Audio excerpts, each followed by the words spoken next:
Hello and welcome to part 2 of the Girly MMOs exploration video. If you have been to my channel before, hello, hi, it's lovely to see you. And if you haven't been to my channel before, hello, hi, it's very lovely to meet you. Thank you so much for all of the love on my most recent MMO video and all of the content that I've put out ever since. The stuff that I make on my channel is really interesting to me, and I am so passionate about giving voice and space to the 2000s girly games that are really undervalued in the gaming industry. If you haven't seen part 1, I highly suggest that you go and watch it first, as in that video we cover a brief history of MMOs and how we developed from the traditional fantasy RPG dungeon MMO into this more social girly MMO that we will be talking about in this video. We also covered a lot of big popular MMOs in that video, including Movie Star Planet and Stardoll, so if that sounds like something that would interest you, pause this video, go check out that one, and then come back once you've watched it. If you enjoyed this video and you want to see more just like this, don't forget to leave a like and consider subscribing to the channel. Not only does it really help out my channel and in the production of my content, but it lets me know that I'm making the right type of content for you. So let's jump straight on into exploring some more girly MMOs of the 2000s. A smaller, lesser known section of the Disney universe is the Disney Fairies, which follows Tinkerbell from Peter Pan and her fairy friends who control the flow of seasons in the human world. There were a few movies released, the original of which as a kid I loved, a few books, merch, and of course the Pixie Hollow MMO, which ran from 2008 to 2013. It was developed by Disney Interactive Media Group and published by the Walt Disney Company, who also released titles like Disney Infinity and a variety of other console games. The setting of the Pixie Hollow MMO is based on the heart of fictional Neverland, which obviously comes from the original Peter Pan story, and it follows the theming and lore of the original Disney movies and merch, with a couple of added extras. So like most MMOs, you obviously make your account first and your avatar, who is going to represent you in that world. And in this case, you could be a fairy, which is female presenting, or a sparrow man, which is male presenting. In the original release of the Pixie Hollow MMO, you could change the majority of your fairy's look. In an early review from Variety stating, "Kids first create, customize, and name their fairy avatar from a dizzying array of options like hairstyles and colors and a broad swathe of fairy-appropriate fashion choices, including leaf skirts and flower petal tops. While there are no boy fairies, this is squarely a girl's world. The sheer number of options guarantees that no two fairies will look alike." Initially, the customization was really good, even though you could only choose a female presenting avatar, which was the fairy. In time, they increased this to 2 with the fairy and the sparrowman, but as they increased that, they decreased the amount of customizations you could have. So they took away a load of hair and clothing options, which I can only assume is an attempt to push and increase in-game currency and membership sales. One really nice detail that I like about the Pixie Hollow MMO avatar creation is that you can actually change the height and size of your fairy. So right at the end, after you have made the visual changes, you can make your fairy taller, shorter, or like bigger in general. Like it's really hard to describe. After all of the visual and height customizations, you then go on to choose your talent, which is the same as the Disney Fairies lore. So you can choose from a tinker, water, animal, light, or garden talent. Each of these in the film and franchise sort of separate the fairies into different groups, I guess, and different work. Although in the films and franchise, your talent sort of restricts you to one type of lifestyle, I guess. In the MMO, it doesn't actually restrict you that much. It's just something that you can level up and sort of puts you into a group with other people. Kind of like a Hogwarts house. So initially you meet the Queen of the Fairies and she sort of introduces you to the world as a whole, but then once you enter the game, you are taken through this like immersive explanation with Rosetta, who is the garden fairy in the franchise, or one of the main garden fairies in the franchise. There are many, which for children, obviously, who are a big fan of the Disney Fairies franchise is probably very exciting and inviting. After you've gone through this, you are free to explore the world. There are 4 different meadows or sections of the game, which are all based on the 4 different seasons. There's also the like fairy tree in the middle, which is like the main hub, I suppose, and then you can go out to the 4 different places or meadows to do activities, enter shops, socialize with friends, etc. And in these different meadows, there are different types of games. And I was really surprised at the amount and variety of games that are actually in this MMO. In terms of what the in-game currency is, I believe the main free in-game currency is ingredients, which vary from fruits to natural materials, and you can use these to unlock clothing and craft furniture, hairstyles, dresses, that sort of stuff. I don't know if you can use them in shops to buy things, but I definitely know that you can craft things from them. So there's obviously the classic paid membership option, which gives you access to more appealing parts of the game, in particular the ballroom, which plays a big part in quests, which is very, very clever of Disney to do, because if you spend hours and hours or loads of effort completing a particular seasonal quest or event, just to find out that at the end you can't actually access the biggest and main rewards for that because there's a paywall behind it, is really, really gutting, and I think is a really clever marketing tactic and incentive for kids to grab their parents' credit card and buy themselves a Pixie Hollow MMO membership. For kids who couldn't afford the monthly membership, there was also a currency known as Pixie Diamonds, which enabled players to have access to membership items if they didn't want to pay monthly for a membership. So instead, they could do a one-off payment for a particular dress, house, event, ballroom access, whatever. And I think it goes without saying that this MMO is obviously targeted at young girls and children, giving the source material and the vibe and environment of the MMO in whole. And Disney wanted to make this game as safe as they could possibly make it. So players were actually advised and pushed to use the in-game phrase options instead of free writing text to communicate with other fairies on the site. There was a vigorous filtering system that prevents kids from cursing or sharing personal information, which, as we know and we'll discuss later, isn't always the safest option and doesn't always work. The MMO was also given the Parents' Choice Award, which is essentially a visual cue for any parents worried about their kids going online and accessing these virtual worlds, that it's safe and your kids will probably be okay. Surprisingly, there's very little online about any negative happenings on this game, and it seems like a lot of people actually had some really beautiful experiences on this site, including one person who describes their experience and how it really positively affected their childhood. Being in a new country, they were ostracized due to racism and xenophobia. They didn't have other social media messaging outputs like Facebook or Instagram, and their only friends during this specific period was their friends on Pixie Hollow, and that they'll always be really thankful for that whimsical site for giving and keeping some of their childhood intact, which I think is probably one of the most wholesome things I have read. And obviously, as we know and have discussed before in part 1, really lovely things do happen on these sites and on social girly MMOs online, and obviously I'm not stupid, I'm not being ignorant. There are really bad and negative things which we do discuss a little bit later in this video, but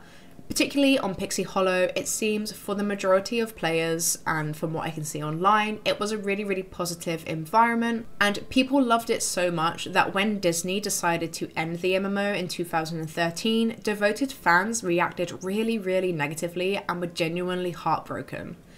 But Disney did sort of soften the blow by enabling all players to have unlimited access to memberships for the last couple of months as a big thank you for playing and engaging with the MMO. So on the whole, Pixie Hollow was a gorgeous looking MMO with a really immersive environment and tone, which seemed particularly safe for children. As a trend across MMOs, we've seen together that a lot of MMOs tend to die out past 2010, particularly in the mid-2010s area, because their usership has grown up and is no longer interested in playing in the childish MMOs that they once enjoyed. And obviously that's probably one of the main reasons why Pixie Hollow was shut down, but a lot of people also think that Disney made a conscious choice in choosing Club Penguin over Disney Pixie Hollow. A lot of people were and are still passionate about the Pixie Hollow MMO to this day, so there is a remake up and working and running if you fancy giving it a go and experiencing this site for yourself. A lot of these successful social MMOs that we all know and love are usually brought to us from American businesses, individuals, or startups, but this one in particular is actually a lot closer to home for me and maybe some of you guys if you're also from the UK. Weeworld is a 2000 social MMO which was created by Scotland's own Mike Kinsella and John Maguire.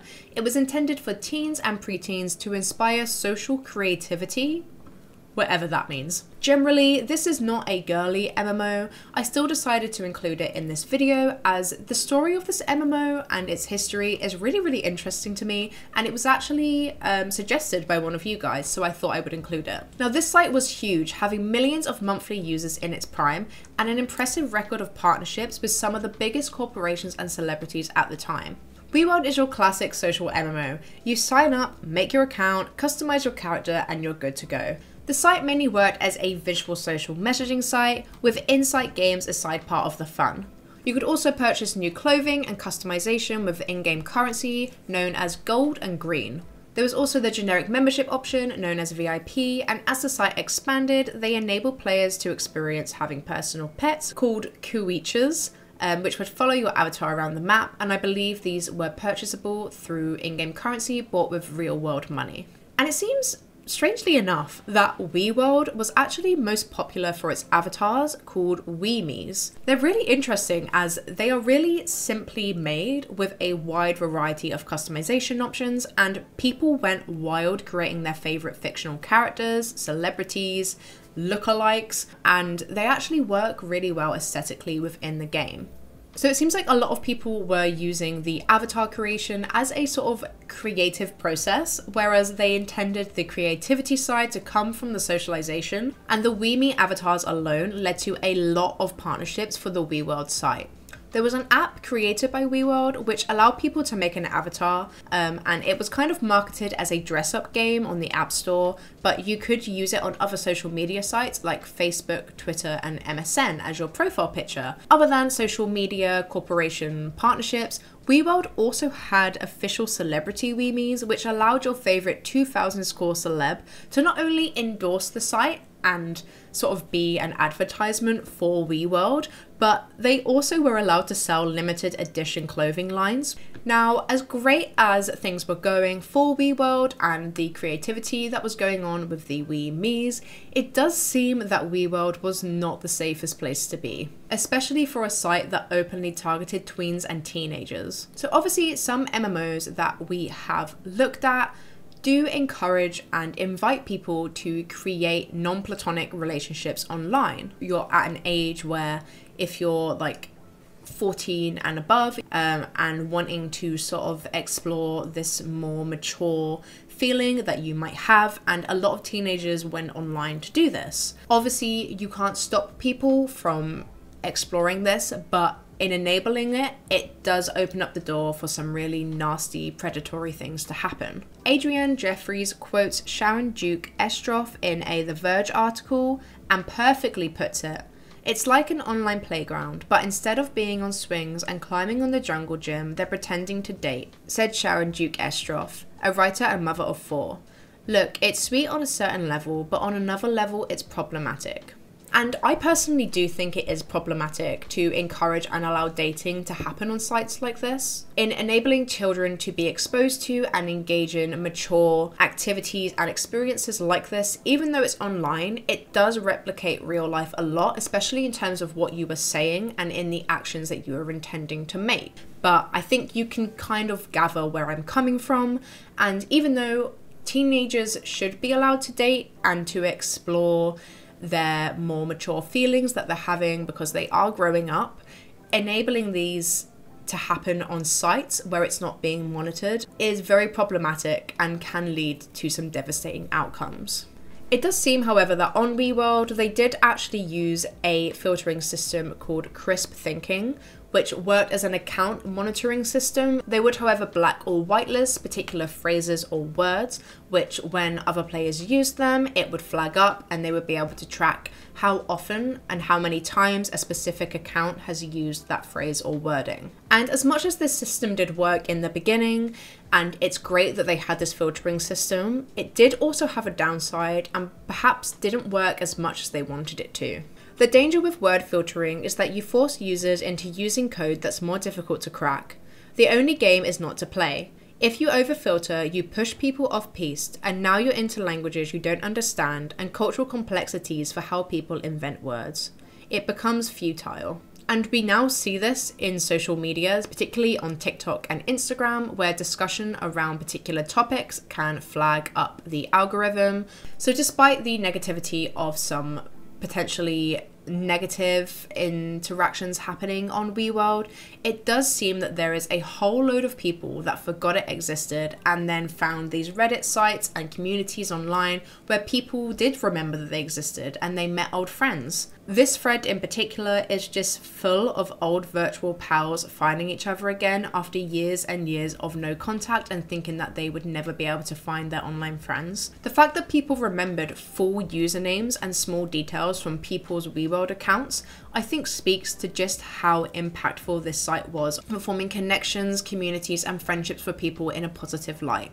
And if you ever want to get some free serotonin, just go check out one of these social MMO community threads where people are engaging and finding each other again. It's honestly so wholesome. So Weeworld closed down in 2017 under very mysterious circumstances. There's no official statement or reason given by the Weeworld company, but a lot of people speculate that there was a lot of hacking and cheating going on in the site, which might have affected revenue, as the company also went on to liquidate in 2017. There was a rumour floating around online and across a couple of Reddit forums that the site actually reopened and was accessible, but I could not find this anywhere, and whenever I followed the link to be able to access this, it just took me to an anti-gambling site from the company that ran Weeworld. But unless there is a remake that anyone knows of, then rip Weeworld.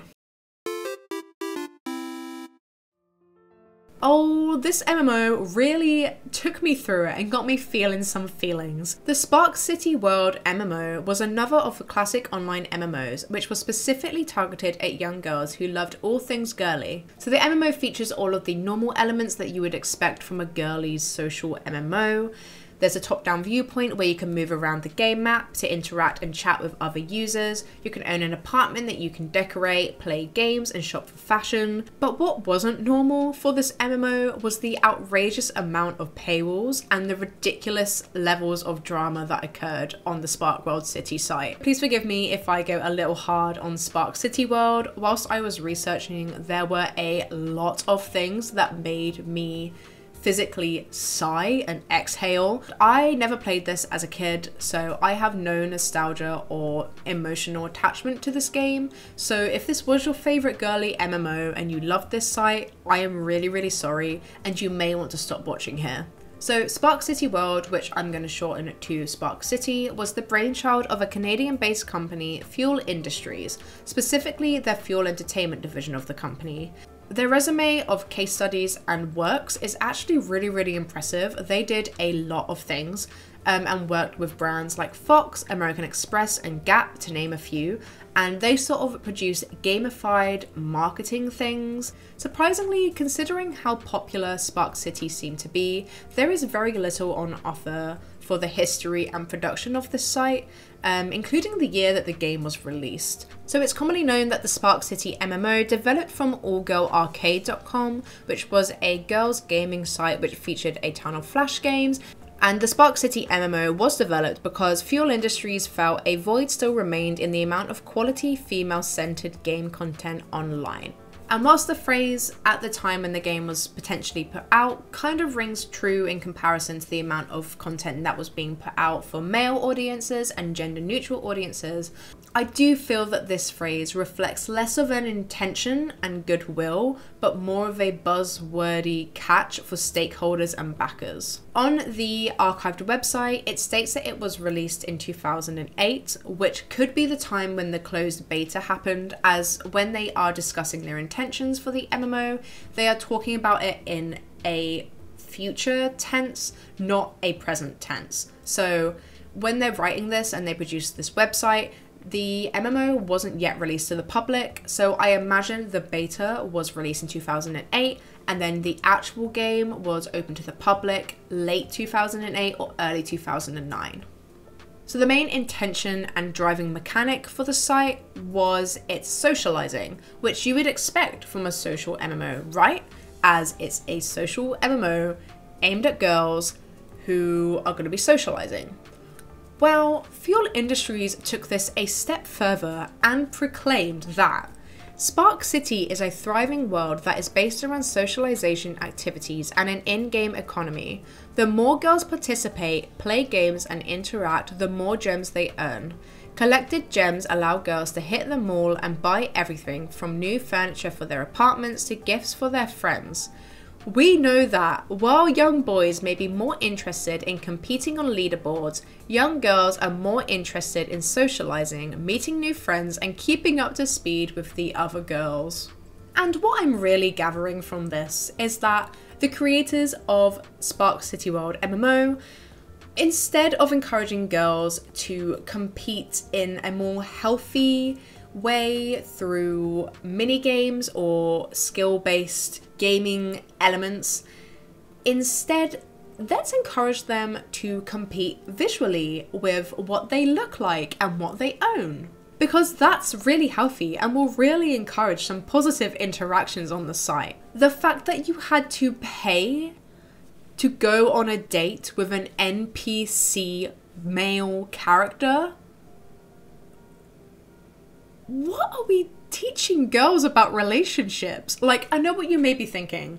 It's not that deep. It's really not that deep. It's a silly little virtual girly world where girls go on, have fun, leave, and they don't think about it. When you are creating your avatar for the game, you choose between a type of girl. So you can choose from a sporty girl, a smart girl, a fashionista, or a musical girl. I feel like because the Spark City world had like a mini series, an online series, I don't know if it was ever on TV, but I know there was a series nonetheless. And there was a group of girls that featured in that series who had a variety of personalities, and I assume maybe that's where they're coming from. So once you've made your avatar in game, you are free to explore the site and all it has to offer, which is actually very little unless you pay for a VIP membership. And this leads me to what I and many others feel is the real crux of this game and what led to its downfall: money. And this is really ironic considering the intentions that Fuel Industries had for Spark World City when they were making it. They state that much of the premium content was either locked behind steep monthly fees or was based around questionable female role models. Were the people writing this message and the people actually making the game not in the same room working together at the same time? It seems that a whole load of Spark City's content was behind paywalls, and the incentive to buy memberships and in-game currency was everywhere. And although players could collect gems to buy items in-game, it does seem that the economy was pretty steep, and the work effort that you had to put in to be able to acquire enough gems to be able to buy something was immense. Bullying and drama seemed to be a huge issue that affected this site. There was one big issue that happened on this site, which is documented on a blog, which we are going to talk about now. In this event in particular, one user under the tag Pink Lilac became a self-appointed genius undercover agent who hated popular users who were fashionable and used these shopping mechanics for the site, which is why the site was created and is one of the main elements of the game, and decided to create multiple accounts and continuously report, terrorize, and bully other players by threatening to hack them and chase them in-game. In an article for Blogspot, they claim, "The plan was to get people to hate me, but fear me as well. Justin was friends with everyone. Who better than him to get on the worst side of? Once they hated me, I'd bother the living of them until they had no other choice but to report me 10 times harder. I wanted control, power, a sense of leverage that will forever be my downfall." And it seems that a lot of people, including Pink Lilac themselves, actually blame this situation as to why the more restrictive chat system came into play, which actually turned a whole lot of the fanbase away from playing the game. Now, I highly doubt it was specifically this incident, but I imagine there was a string of events that happened which led to them introducing a more strict chat system. And I do genuinely worry a little bit for this Pink Lilac, as I feel like a lot of their motives in game and the actions they were doing in game probably reflected something quite bad that was happening in real life. For someone to want that much power and control that they took it upon themselves to relentlessly bully young players in game and traumatize them, there's got to be something going on. And I hope that wherever they are, whoever they are safe and happy and healthy, and that they don't feel the need to control and have power over other people in order to feel good. However positive and innocent these sites may seem and present themselves, there will always be something like this on some sort of scale happening behind the scenes. And in the end, Spark City World dropped out of existence without any word or warning. I feel like there were the usual telltale signs of a dying MMO, less memberships, less users, less people on the site in general, but fans of Spark World Cities and dead MMOs will never actually know why Fuel Industries decided to close the site. Like some players, we have tried reaching out to Fuel Entertainment, Fuel Industries' parent company, via Fuel Youth, but they have neglected or refused to even send us a reply to our questions. Hence, we did our best to deduct why Spark City World was shut down as suddenly as it is. So this site sort of covers a brief explanation of why they think that the site did close, and you can go check that out if you want to. But besides in-game issues, it seems like Fuel Industries were having some real financial problems and they went bankrupt in 2015. The site actually still ran 2 years beyond this, as it had a license to keep running, but it closed in 2017 due to a lack of renewal for this, as obviously Fuel Industries was not a company anymore. And that is it for this MMO video. I recognise that I have covered a lot less MMOs in this one, but that was because I managed to pick 3 MMOs that had some really interesting backstories and histories, and I really wanted to delve into those and be able to explore them a little deeper, especially as these are some that you guys have suggested. And thank you so much for the suggestions for these sites. I loved talking about them, researching them. As I said in the beginning, this sort of content is so interesting to me, and I'm really happy that I have some people on the internet who love reading it and hearing about it as much as I do. And on that note, I hope you really enjoyed this video. If you did, please don't forget to leave it a like and subscribe. Not only does it really help out my channel, but it lets me know that I'm making the right type of content for you. And on that note, I am going to say goodbye, and hopefully I will see you in the next one.